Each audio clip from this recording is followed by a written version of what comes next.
Il faut transformer cette collectivité en une collectivité percutante. Ça nécessite un bel outil de travail.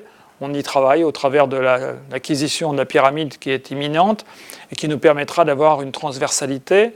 On y travaille au travers de réalisations aussi telles que terminer la rocade, envisager éventuellement une deuxième sortie d'autoroute, refaire une maison de la petite enfance. La double action du conseil départemental, c'est à la fois la solidarité à la personne et la solidarité territoriale. Pour agir, il faut avoir des pôles d'action.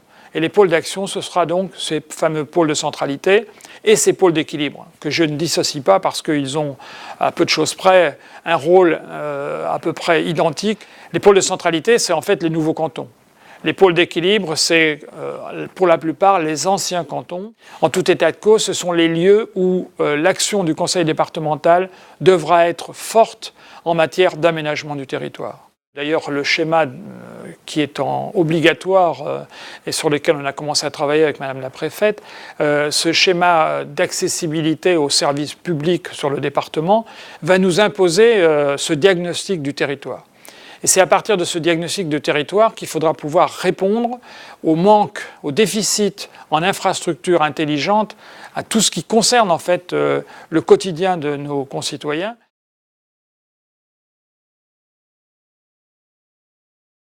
La ville de Bourges, le département du Cher, a la chance d'avoir un événement principal qui est le Printemps de Bourges. Mais nous a fait naître l'idée également qu'il serait bon d'avoir le festival des 4 saisons et qu'on pourrait très bien sur le département du Cher se servir au printemps du Printemps de Bourges, à l'été des fêtes médiévales sous une forme ou sous une autre, telle que celle qu'on est en train d'initier et qu'on espère réussir au mois de juin prochain.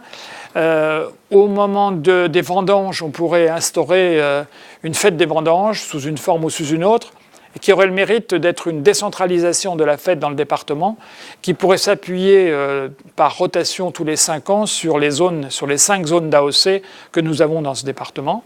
Et enfin, une fête d'hiver qui prolongera ce qu'on a lancé l'année dernière au travers de la fête de la truffe, avec en particulier la veille de l'ouverture du marché à la truffe, un large banquet médiéval qui utiliserait tous les produits du terroir, les vins du terroir, et qui pourrait rester dans le cadre de la salle du Duc Jean, une fête médiévale avec une gastronomie médiévale.